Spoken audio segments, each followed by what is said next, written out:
ซองซึ่งจะเราสกีอันที่หนึ่งแล้วมัน discipline ในภาษาอังกฤษนะ discipline วินัยคนเดอันที่หนึ่งต้องวินัยสกิลจิสครอยเล่ากันสองอย่างอันที่สองแล้วมันวินัยแล้วต้องแต่งต่อเนื่อง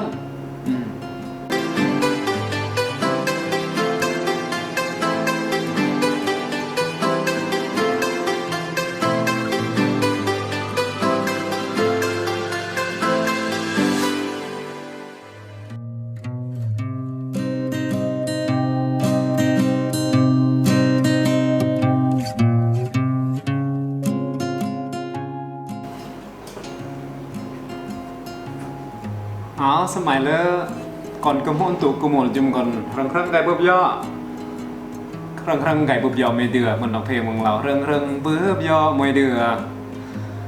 สกี้มันดอกเอฟซันเอฟอยากกระกลาดหรือว่าตอนอยากกระกลาดเอาไก่เล่าเรื่องแพสซันเรื่องแนวกุ๊กแดงซึ่งแนวกุ๊กไก่รถเอฟยีก็มันเล่าซองมวยแหละเป็นกระมูยางบอยสตูดิโอซองกีแล้วก็มูรังรอนสตูดิโอส่วนมากก็แต่งก็โหแน่ตัดส่วนมากจะเน้นก็โหนะเรื่องจะไก่สระจะไก่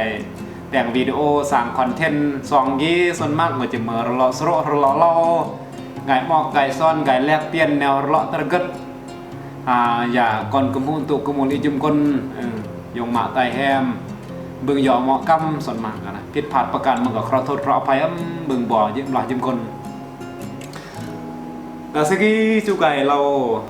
ซองซึ่งจูไก่เราสกี้อันที่หนึ่งแล้วมันหมอดิสซิปลินแล้วต้องเราเอิ้นว่าแต่งเมื่อกายาต้องแต่งต่อเนื่องเราเรื่องเราภาษาอังกฤษเราเหมือน consistently แต่งเมื่อกายาก็ต้องเบิ้ลแต่งอย่างต่อเนื่องเนอะอันที่หนึ่งวินัยอันที่สองแต่งต่อเนื่องไงกูดหัวข้อที่หนึ่งก็คือวินัยหมายความว่าจะมือวินัยก็คือซื่อสัตย์ต่อรอดีนะกมูอี้นะก่อนกมูอี้เมื่อกะยาจิแต่งมั่งก็ต้องวินัยตลากรอดีสกีเราจะแต่งมั่งก็พยายามพยายามแต่งมันเราส่งกลานในต้องสอกสิ่งเดกูหลังจากเดกูแล้วหลังจากได้แต่งสิ่งเดกูแล้วก็พยายามแต่งกันก็ต่อเนื่องซึ่งช่วงระยะเวลา4-5 เดือนจะมาส่วงที่ก็แต่งก็จะอันได้กุ้ยความเปลี่ยนแปลงและต้องใช้เวลาประมาณ1 ปีใช้เวลาประมาณ1 ปีก็จะนึงล่วงเราถึงได้แต่งนี้คือเบิ่นประโยชน์หรือเบิ่นผลหรือบ่เบิ่นผลซึ่งตระกึดแต่งไม่เดือน2 เดือน3 เดือนแล้วผู้กุ้ยผลแล้วจะเกินผู้เบิ่นเด็ดขาดต้องเบิ่นได้อดทนต่อเนื่องสำคัญวินัยแล้วบอกหมายความว่าลากหลอดดีเป็นตลอดเลยสิจิตแตงอย่างงี้สุดท้ายรถยำจิตแตงแล้วก็เลื่อนมือยอดแล้วก็เกิดเหมือนนิสัยบางคนภาษาอังกฤษเรามา procrastinator หรือว่า procrastinate ก็คือเลื่อนเยินมือเยินวันเราจิตแตงสกี้ยอดสบังจิตแตงสบังยอดซิมวยก็ซึ่งเงินจะมาเอื้อนว่าเมฆหมอกบังชีวิตอันในประสบผลสำเร็จขันสันครอฟังอย่าบอลที่นึงแล้วมันนั่นdiscipline แล้วมันวินัยแต่งเมื่อกะยาต้องวินัยแล้วก็ต้องแต่งต่อเนื่องแต่งต่อเนื่องเหมือนประยุทธ์วิดีโอก็ประยุทธ์ต่อเนื่องมันสองกับมูยาบอยสตูดิโอเนี่ยก็พยายามประยุทธ์ต่อเนื่องแมนก็พยายามประยุทธ์ยืมมือเท่าไหร่ทั้งมันก็จะต้องคันระวังมันไม่มือตัวอย่างว่าสกีสบางคันสิมวยประยุทธ์สินะในว่าทุกอาทิตย์เนี่ยต้องประยุทธ์ระหว่าง5 6 7อันนี้ปันลดวิดีโอประยุทธ์เนี่ยเราได้จะวิดีโอเราเมื่อประยุทธ์กับเหมือนแนวความคิดว่าสกีอาทิตย์กี่จะวางแผนว่าจะถ่ายวิดีโอเกี่ยวกับมั้งก็พยายามอันก็ซื่อสัตย์ต่อรอเดนต้องวินัยดิสซิปลินแล้วก็เหมือนเรานี่ในแต่งเมื่อก็ต้องแต่งต่อเนื่องยกตัวอย่างเรียนภาษาอังกฤษบางคนเรียนไม่เดือนปนนึงประยักประกายกันอย่าแต่งกันหน่ายไม่เดือนแต่งไงประยักประกายก็กันซึ่งก็เลยเกิดเป็นนิสัยมันเราเนี่ยจะแต่งมากก็ยากเกิดดอกออกพ้นจะแต่งอันคนหนึ่งเด้จะแต่งอันคนเสือถือเด้จะแต่งอันคนหน่อติดตามเด้ก็ต้องความต่อเนื่องอันที่หนึ่งอันที่สองละมันอัน ดิสซิปลินมันเรานี้วินัยดันลากเดอันลากเดแล้วลากเดแล้วก็เพื่อความซื่อสัตย์ต่อคนไม่บังมันเยอะจุกไก่ล้อบอดี้จานี่เนอร์สกีเนอร์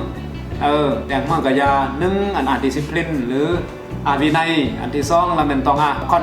constantly หรือว่าความต่อเนื่องแต่งเมื่อกยาความต่อเนื่องเนอะคือจริงๆประสบผลสำเร็จเนอะกรอฟากหัวข้อ2หัวข้อ discipline วินัยต้องวินัยดาหลักเราได้สื่อสัตย์ต่อเราได้สกิจแต่งเมื่อกับพยายามแต่งอันที่2ต้อง consistently ต้องต่อเนื่องแต่งเมื่อกับยาต้องความต่อเนื่องและตึมมาอย่างสุดท้ายเนอะต้องใช้เวลาแต่งเมื่อกับยาต้องใช้เวลาระวังไม่ปีเลยเป็นส่วนทดสอบเนอะส่วนทดสอบว่าสิ่งแต่งนี้ก็จะเกิดผลจะเกิดประโยชน์หรือบ่เกิดแล้วก็ต้องใช้เวลาประมาณ3-5 ปีจึงจะเบิ่นผลจึงจะเบิ่นรับผลเนอะแต่งเมื่อกะยาต้องเป็นลักษณะแบบนี้ต้องความฝันความหวังclear goal หรือว่าเอิ้นว่าเป้าหมายชัดเจนเราได้จะแต่งกำหนดโลดว่าส่วนได้จะต้องเป้าหมายนะต้องเป้าหมายชัดเจนว่าอีก4 ปี5 ปีข้างหน้าได้จะเบิ่นระดับเมื่อตัวอย่างว่าแต่งช่อง YouTube ก็อีก4 ปี 5 ปีข้างหน้าจะได้อันคนติดตามปองเมื่อแล้วจะสามารถสร้างกระมวลเดือนได้ปองเมื่ออยู่นี่ต้องเขาบอกเอิ้นว่า clear goal หรือว่าเป้าหมายชัดเจนจุครอฝากครับว่าสกีอันที่1 discipline อันที่2consistently และอันที่3 clear goal เป้าหมายชัดเจน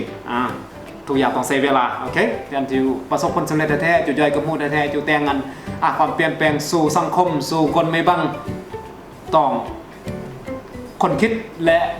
ต้องวินัยต้องความต่อเนื่องมันต้องเราเนี่ยนะจุครอฝากบังเถอะแล้วสามารถคอมเมนต์ดับเบิลที่เราจุเราเกี่ยวกับเมื่อต่อยอด